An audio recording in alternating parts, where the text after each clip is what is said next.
One can hardly utilize the word belief without conjuring up one form of religion or another in most people's minds. Thousands of years of the vast majority of people seemingly appearing to follow a religion has heavily tainted the term.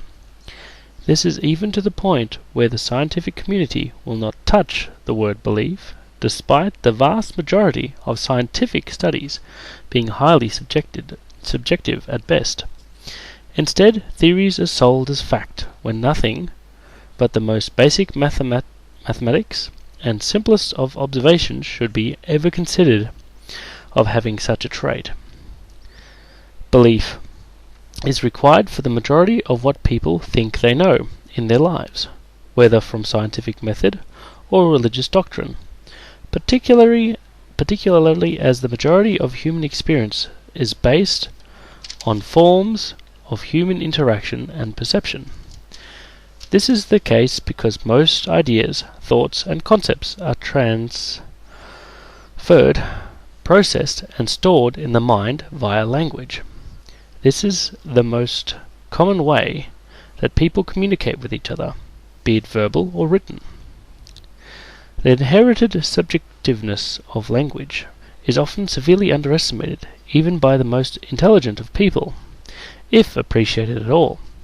The vast majority of the conflicts and negativity in day-to-day life is purely down to misconception and misinterpretation.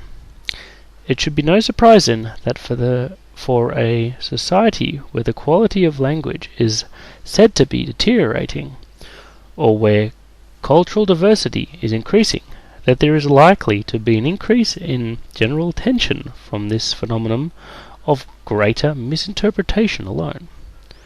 What one person says and means can be interpreted very differently by the listener, not only in its entirety, such as in the context in which it was received, but also in the individual meanings of words used. This differing perception has many causes. 1. Nouns such as dog or government conjure up different ideas, images, and possibly subconscious emotional connections for each individual. 2. Verbs and adverbs have different levels of effect on the nouns depending on the listener, and this is greatly affected by the emotional state and context that the words are heard. 3. Generally most underappreciated and important is that our subconscious often taints what we hear with contextual emotional bias depending on who is talking to us, what you are talking about, the words and tone they use, where you are talking about it, and many more. The largest issue arises because most people assume others think like them, or to put it another way, that the meaning you interpreted from the other person's word was the actual meaning they wished to impart, even to the ridiculous point of the subconscious emotions that their words may have caused within the listener. If people understood this one basic fact, and thus placed more effort into communicating clearly and seeking clarification if unsure of others' words, much tension would be reduced. And what drives communication at its most basic emotional level? Belief. You must believe your interpretation of the words you just heard to be correct. And as we just saw, belief is key given the subjective nature of language interpretation at its core. Belief in an interpretation of wording and belief in a complex idea may be quite different in their intensity, but still have the same foundation. And just as challenges or lies regarding our core beliefs generate discomfort in us, so too do lies of simple wording, or thoughts, lies we tell ourselves. The belief is rooted deep in our subconscious. It is no surprise then that it is often heavily connected to our emotions and has such far-reaching consequences on our immediate reaction. The power of your thoughts in impacting your emotions state as well as subsequent behaviors is heavily influenced on your belief in the words you use and how you phrase your thoughts. And it is important to not project into the future or dwell in the past, not to use defining descriptions, and most importantly, focus on your immediate reaction to the stimulation, not on the cause or the reasoning of that stimulation. Most importantly of all, don't dismiss your emotions. Your emotions are a subconscious reaction to an event. You would not be having an emotion if at some level you did not believe it to be justified. You must find out why this emotion is caused before you have a hope of working through it to the point where thoughts can nullify its effect, if so desired. It is not always easy, if always possible, to deconstruct your emotional reactions to the point of finding its origin. Therefore, it is often more constructive to use thoughts to steer reactions to an emotion instead of attempting to deconstruct them as they arise. Many do this every day, carefully controlling their reactions towards people regardless of their emotional reaction to their interaction with them.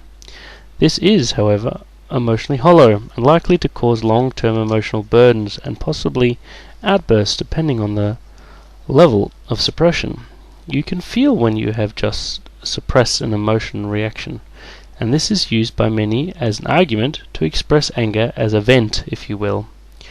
What they don't know, however, is that if they deconstruct that anger, they have the ability to rationally argue themselves out of unwanted emotional build-up. You must want to change. You must understand the benefits of that change, or at the very least, believe you do. Many people do not want to accept that they have the power to change themselves. Many are much more comfortable believing their happiness comes from external stimulation.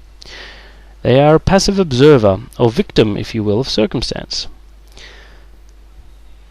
Being able to blame others or surroundings for bad behavior or unhappiness is a convenient way of shifting responsibility. Fear and laziness are the main enemy of the ability to decide that you are happy.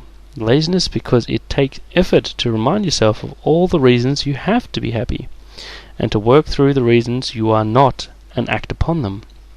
And fear because taking responsibility for your actions and emotions means you have to often face some nasty truths about yourselves and make changes to your relationships that you may be uncomfortable doing.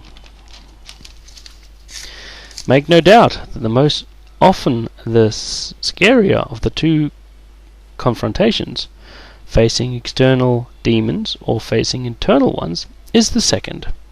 There is no more potent lie than the one we tell ourselves, and taking full responsibility for our happiness and actions means that often we have no one to blame but ourselves, and this is tough.